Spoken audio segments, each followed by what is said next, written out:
Surah As-Sajadah cerita pasal apa, Ustaz? Oh, itu surah favourite pencinta-pencinta subuh. Wow. Especially hari Jumaat, betul? Betul? Hari Jumaat orang yang pergi masjid berjemaah, selalunya imam akan baca surah Sajadah ni. Betul. Dan kalau kita faham surah Sajadah ni, kita akan rasa sangat gerun sebenarnya nak buat dosa. So saya ringkaskan surah Sajadah ni kepada 8 bahagian lah, boleh? 8 bahagian, Ustaz. Panjang sikit boleh? Boleh.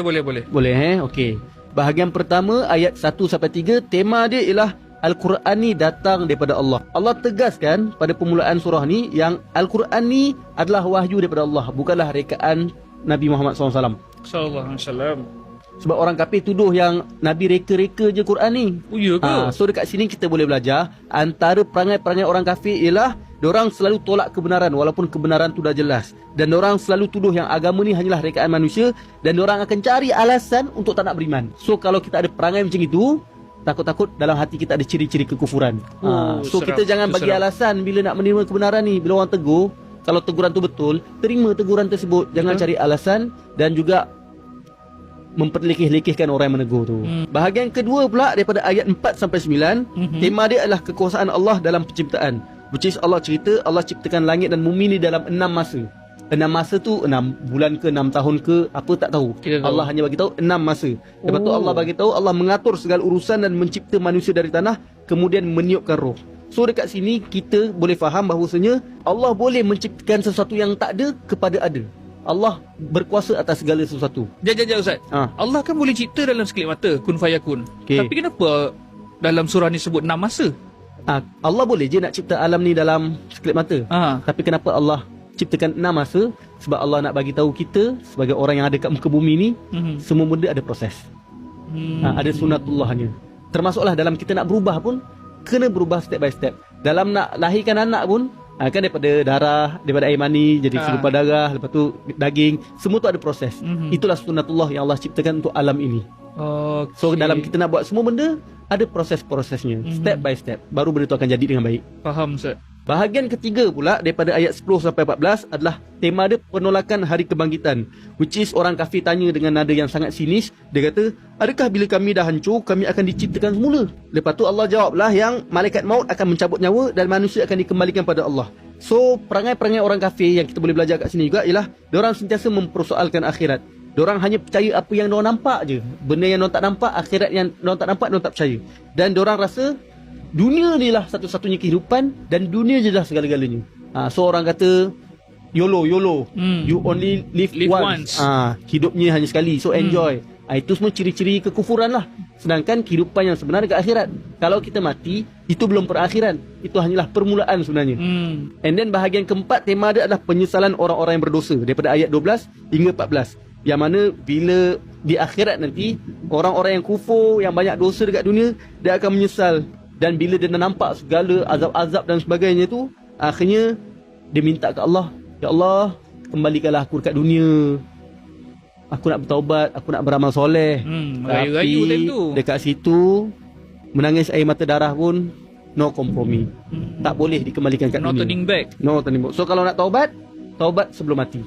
Jangan tangguh-tangguh, taubat sekarang. Sebab bila dah dekat sana nanti tak boleh taubat dah. Betul. Segala penyesalan tu sia-sia. Kemudian bahagian kelima pula daripada ayat 15 sampai 21, baru Allah ceritakan ciri-ciri orang beriman. Kalau perasan tadi tu semua ciri-ciri kekufuran kan? Yang 15 ke 21 ni Allah cerita ciri-ciri orang beriman. Which is pertama, apabila diingatkan tentang ayat Allah, mereka sujud dan tunduk. Dan mereka bangun qiyamul lail untuk beribadah. Mereka takut dan berharap pada Allah. Dan mereka bersedekah daripada rezeki Allah bagi pada mereka. So ini semua ciri-ciri dan tanda-tanda orang beriman. Dan kita nak reflect diri kita. Kalau kita punya hati lembut bila dengar Quran, kita rajin beribadah walaupun penat, kita tak sombong dengan Allah, itu maknanya kita ada ciri-ciri keimanan. Ingat, agama ni bukan dekat IC je. Agama ni kita perlu jadikan cara hidup kita. Betul, cara hidup. Allah cerita pula perbezaan mukmin dan fasik. Ni ayat 18 sampai 20. Yang mana Allah kata tak sama orang yang beriman dan orang yang fasik.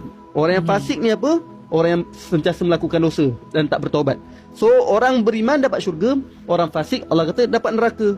So perangai orang fasik ni apa? Suka maksiat, tak boleh perintah Allah, hidup ikut nafsu, tak nak terima teguran. So ini semua adalah perangai orang fasik yang perlu kita jauhi. Kalau kita ada ciri-ciri kefasikan ni, takut-takut kita masuk neraka. Na'udzubillah min dzalik. Nauzubillah.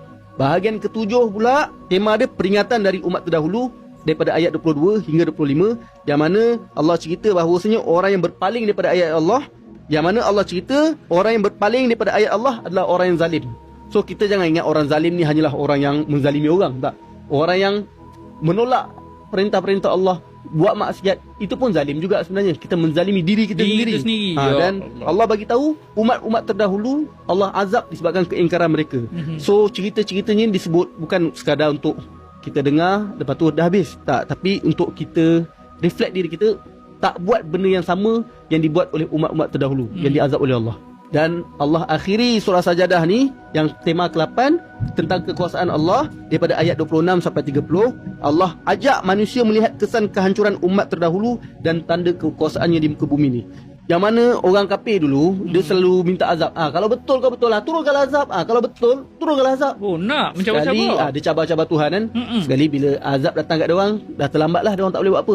So apa yang kita boleh belajar ialah jangan jadi macam orang kafir yang konon-konon nak tunjuk bukti depan mata baru nak beriman. Dah lah diorang tak beriman pun. Diorang jadikan benda tu alasan saja.